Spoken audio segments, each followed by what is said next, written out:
State change हो सकती है। 2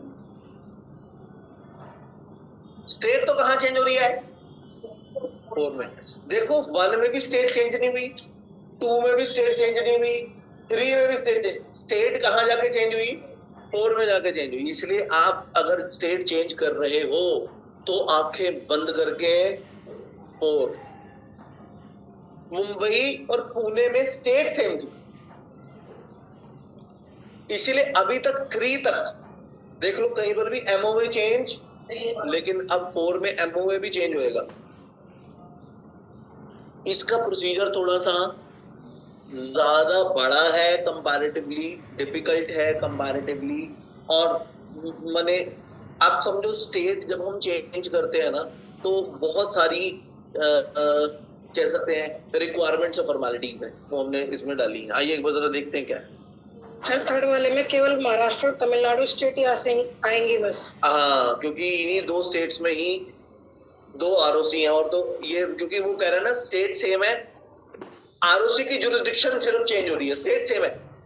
तो ऐसा तो सिर्फ 2 ही स्टेट्स में हो सकता है जहाँ पे 2 से ज्यादा 2 या 2 से ज्यादा आरओसी होंगे वही हो सकता है ऐसा। और तो इसीलिए 2 ही स्टेट्स में हो सकता है। तो 3 तो है ही स्पेसिफिकली 2 स्टेट्स के लिए।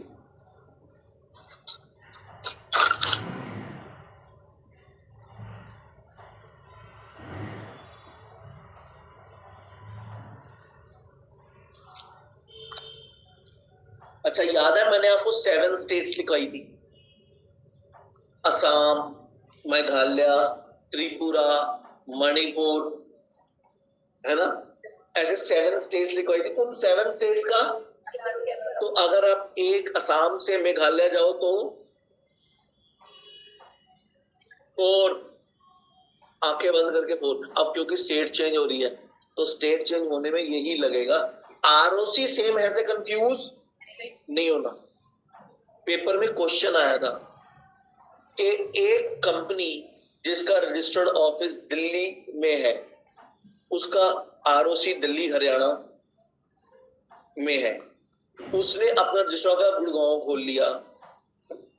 तो कंपनी का जो एमडी है वो कंपनी सेक्रेटरी से पूछ रहा, आप कंपनी सेक्रेटरी हैं, एमडी को जरा प्रोसीजर बताएं क्या है। एक्चुअली वो ये पूछना चाह रहे थे बच्चे से कि जब वो एक दिल्ली वाला क्वेश्चन कि दिल्ली से अगर वो रहना जाता है और अगर स्टेट अलग हो रही है लेकिन आरओसी सेम है तो कौन सा प्रोसीजर फॉलो होगा। मेजॉरिटी बच्चे सेकंड वाला लिखा है प्रोसीजर, गलत हो गया आंसर।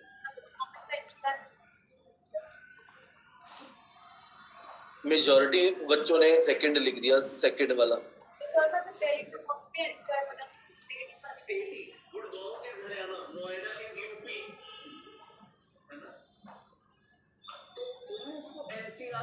सब कुछ आने वाले बच्चों ये फरीदाबाद के होशियार हो जाए, कहने को फरीदाबाद रहना है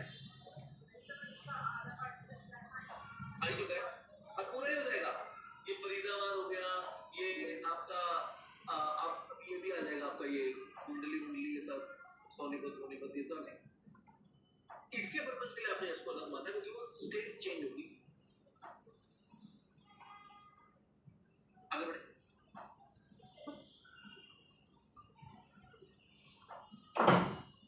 पहली बात यहाँ पे स्टार बना के लिख लेना। क्लास खत्म हो गया तो क्या करना?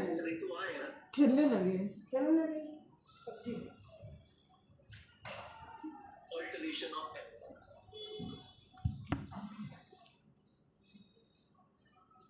एक्चुअली कायदे से हमें यही पढ़ना चाहिए था, सिर्फ खाली 4 वाला पॉइंट ही पढ़ना चाहिए था। वो 1 2 3 तो हमने नाजायज पढ़े हैं बीच में, क्योंकि हम तो बात कर रहे हैं ऑल्टरेशन ऑफ एमओए की।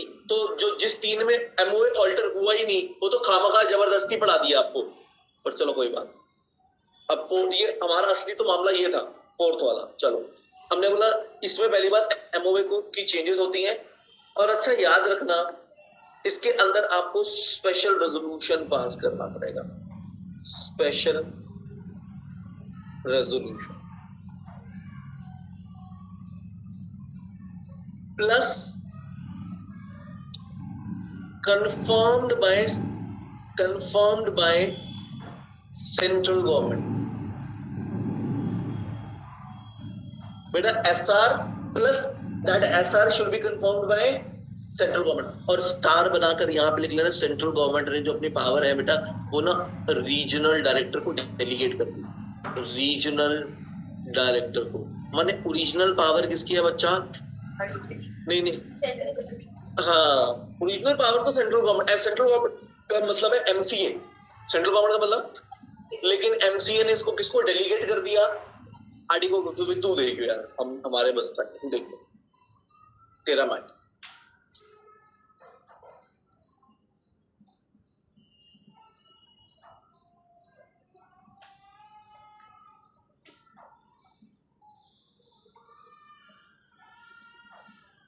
ये एक्चुअली सुनना है, इसमें इसमें ऐसा सुनना सर, यहाँ पे हमने सेंट्रल गवर्नमेंट की इन्वॉल्वमेंट पता है क्यों रखी है?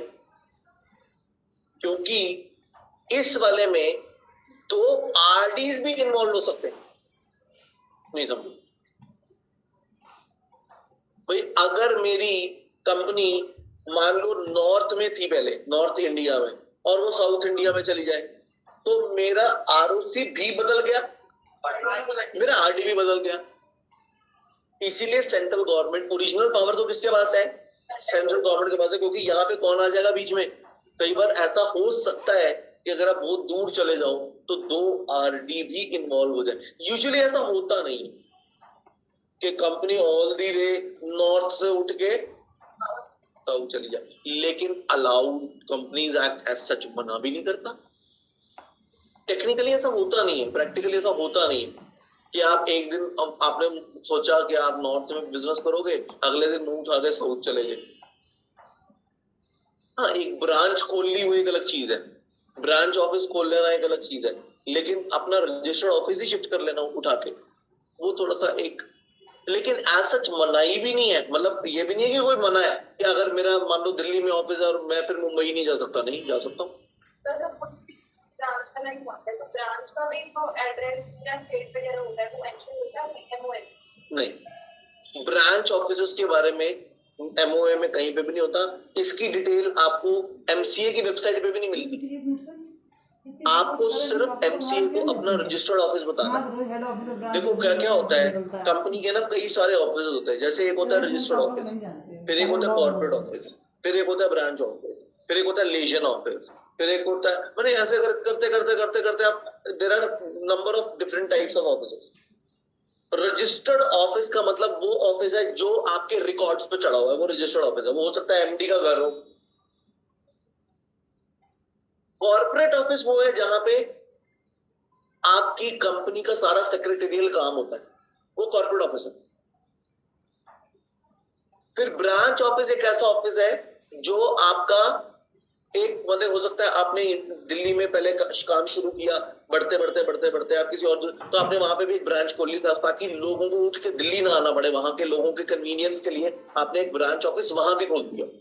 फिर आप मध्य प्रदेश में गए, आपने एक ब्रांच ऑफिस वहां भी खोल दिया। फिर आप पुणे गए, वहां भी खोल दिया। तो मतलब अलग अलग जगह पे अपने ब्रांचेस खोल दी, सो दैट जो वहां के जो कस्टमर्स है उनकी इनकन्वीनियंस ना हो, हर छोटी छोटी बात के लिए दिल्ली ना आना पड़े। ब्रांच ऑफिस में डीलिंग करके वो एक तरीके का रेप्लिका है, जो आपने ऑफिस यहाँ बनाया उसी का रेप्लिका आपने वहां बना दिया कि जो काम यहाँ होगा वो वहां भी हो जाएगा, वहीं कर देना, वो सारे डॉक्यूमेंट्स यहाँ भी आ जाएंगे। तो वो ब्रांच ऑफिस होते हैं। फिर एक होता है लेजन ऑफिस। लेजन ऑफिस का मतलब है कि वहां पर कुछ होगा नहीं ऐसा, हाँ कोई इंफॉर्मेशन लेनी है तो मिल जाएगी। जैसे आपने देखा होगा कि हाँ, जहां पे डीलिंग्स वगैरह छोटी मोटी हो सकती हैं, लेकिन वो सारी चीजें नहीं, वो फैसिलिटीज नहीं होती जो एक ब्रांच ऑफिस के अंदर वो फैसिलिटी होती है। तो लेजन ऑफिस यूजुअली बड़े छोटे छोटे ऑफिस होते हैं, जनरली एक डेस्क के साथ एक ही बंदा बैठा होता है, सो दैट अगर आपको कोई छोटी मोटी इन्फॉर्मेशन देनी है या कोई डॉक्यूमेंट पकड़ाना है या कुछ ऐसा करना है तो उसके लिए आपको ब्रांच ना जाना पड़े। तो लेजन ऑफिस में कई सारे खोल सकता हूँ अपनी जगह कि यार ब्रांच ऑफिस दूर पड़ता है आपको, कोई बात नहीं, आपका एक लेजन ऑफिस बना देते हैं, वहीं उसी से डील कर लेना छोटा मोटा इन्फॉर्मेशन। हाँ, लेकिन मेन चीज के लिए आपको ब्रांच जाना पड़े। जैसे आपने देखा आईसीएसआई का कई सारी जगह पे ऑफिस खोले हुए, लेकिन मेन ऑफिस नोएडा में। अगर स्टूडेंट सेंटर बोलो तो नोएडा में, लेकिन छोटा मोटा काम यहाँ भी हो जाता है, एनआईआरसी में भी हो जाता है। तो इस तरीके से ये आपके ब्रांच ऑफिस, लेजन ऑफिस को। तो कंपनीज एक्ट कहता है हमें ना कोई ब्रांच ऑफिस से लेना, ना हमें लेजन ऑफिस से लेना, ना हमें कॉर्पोरेट ऑफिस, हमें तो किससे लेना देना, सिर्फ रजिस्टर्ड ऑफिस से लेना। तो हमें तो बता दो आपका रजिस्टर्ड ऑफिस क्या है, आपका एड्रेस क्या है जो आप दिखाना चाहते हो आरओसी की वेबसाइट पे। That is registered. रजिस्टर्ड का मतलब है which is registered with ROC, वो रजिस्टर्ड। चलो, तो हमने बोला कि सर अब याद रखना, सेंट्रल गवर्नमेंट जो ये एप्लीकेशन है ना, shall dispose of application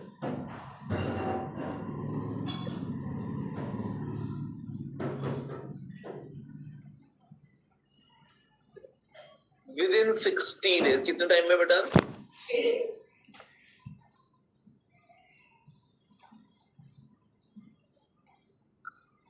of receipt of. तो सबसे पहले आपको बेटा एप्लीकेशन किसको लगानी है? सेंट्रल गवर्नमेंट को लगानी है। फिर आगे बाद में हमें आरडी के पास जाना पड़ेगा, माने कंपनी को दो जगह पे जाना, पहले सेंट्रल गवर्नमेंट भी जाना है और आरडी भी जाना है। क्योंकि सेंट्रल गवर्नमेंट अपनी पावर आरडी को डेलीगेट कर रही है कि आप ही देखिए। हम तो तभी इन्वॉल्व होंगे जब दो आरडीज इन्वॉल्व होंगे, तब हम देखेंगे ना। तो सेंट्रल गवर्नमेंट 60 डेज के अंदर एप्लीकेशन, लेकिन डिस्पोज ऑफ करने से पहले central government must satisfy, central government CG must satisfy itself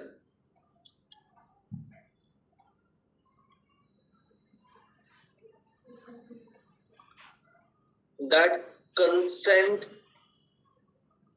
of creditors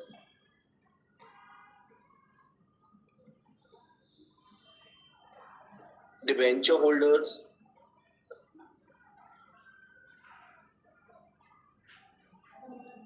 and one person concerned with company।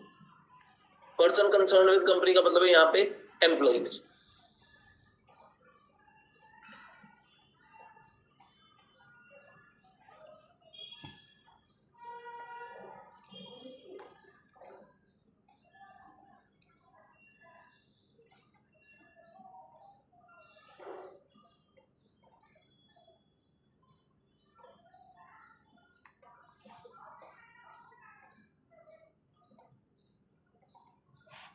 लेकिन क्रेडिटर्स का मतलब यहाँ पे अदर क्रेडिटर्स है, जैसे बैंक्स हो गए, जैसे आपके कोई फाइनेंशियल इंस्टीट्यूशन हो गए, तो डिबेंचर होल्डर में वो कवर नहीं हो रहे थे।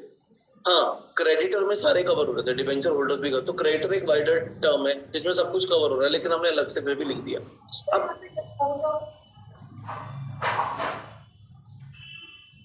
आप क्या समझ रहे हो डिस्पोज ऑफ का मतलब?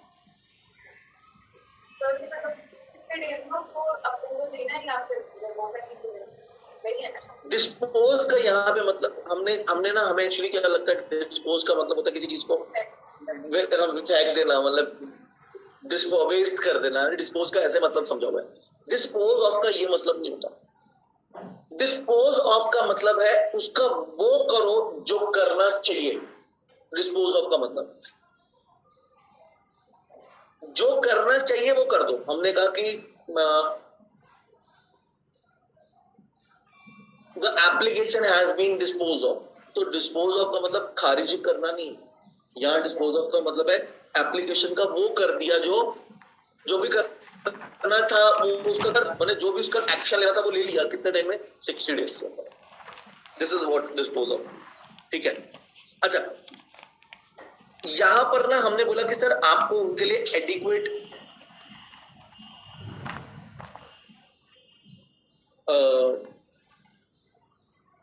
या तो उनके लिए आप एडिक्वेट सिक्योरिटी रखो,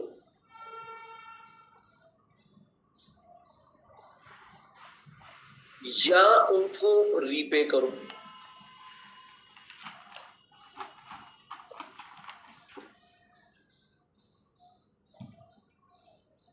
आपको पता है इस केस में जब आप रजिस्टर्ड ऑफिस चेंज करते हो, जो अनसिक्योर्ड क्रेडिटर्स हैं वो भी चौड़े हो जाते हैं कि हम कंसेंट देखो जब आपको ये पता लगता है ना कि मेरी हाँ ना करने से दूसरे को फर्क पड़ता है, फिर आपके तेवर भी बदल जाते हैं। ऐसे आपको कोई फर्क नहीं पड़ रहा था, अब आप बोल रहे हो कि मेरे को सिक्योरिटी दो। अनसिक्योर्ड क्रेडिटर क्या बोल रहा है? हाँ मैं दे देता हूँ कंसेंट, मेरे को सिक्योरिटी तो दूंगी। अब आप स्टेट चेंज करके जा रहे हो, भैया मैं कल कहाँ को पकड़ता फिरूंगा आपको, तो मेरे लोन को डिस्पोज ऑफ करने के लिए कुछ सिक्योरिटी, तो या तो उसको रीपे करो या उसको कोई एडिक्वेट सिक्योरिटी दो, तभी वो कंसेंट देगा, अदरवाइज वो सिक्योरिटी कंसेंट नहीं देगा।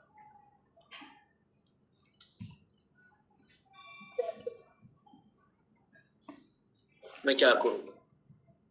अब मैं फंस गया, व्हाट शुड आई डू? मैं आपको एक बड़ी हैरानी की बात बताता हूँ।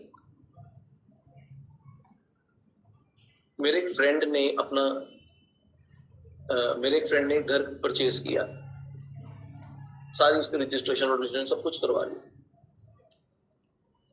जब वो आगे फिर उसको उसको उस घर में रहा कुछ साल तक, फिर ये सेड कि नहीं मैं इसको ना सेल ऑफ कर देता हूँ, मुझे ये पसंद नहीं आ रहा, तो कहीं और चल जाना है। तो उसने सेल ऑफ किया, तो जिसने खरीदा था घर, उसने बोला कि भैया आपकी ना ये जो डीड आपने साइन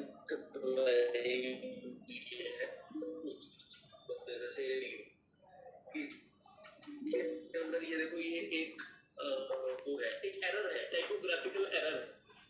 तो जब किसी सेल डीड के अंदर टाइपोग्राफिकल एरर होती है ना, तो उसकी करेक्शन डीड बनती है वो ठीक करने के लिए। नहीं तो वो डीड आप समझो, अगर आपने मेरे नाम की स्पेलिंग गलत लिख दी है, तो वो तो डीड बकवास है ना, वो तो वैलिड ही नहीं है। उस समय में ना उन्होंने चेक किया ना उसने चेक किया, जिसने सेल किया था उसके नाम के स्पेलिंग गलत लिखे हुए थे। अब वो कह रहा है कि सर आपके आधार कार्ड से आपका नाम मैच अच्छा नहीं होता यहाँ पे, तो आप एक काम करो, आप एक करेक्शन डीड बनवाओ, इसी डीड के करेक्शन डीड बनवाओ। करेक्शन डीड का मतलब जिसने बेचा था वापस बुलाओ उसको साइन करने के लिए। उस बंदे ने वापस से 8-9 लाख रुपए और लिए, तो पता मनी करो, सारे पैसे उसको दे चुका था, सब कुछ कर चुका था, सिर्फ एक टाइपोग्राफिकल एरर है, वो कहता मैं कर रही नहीं ना, भैया का फोन आ रहा है। मैं नहीं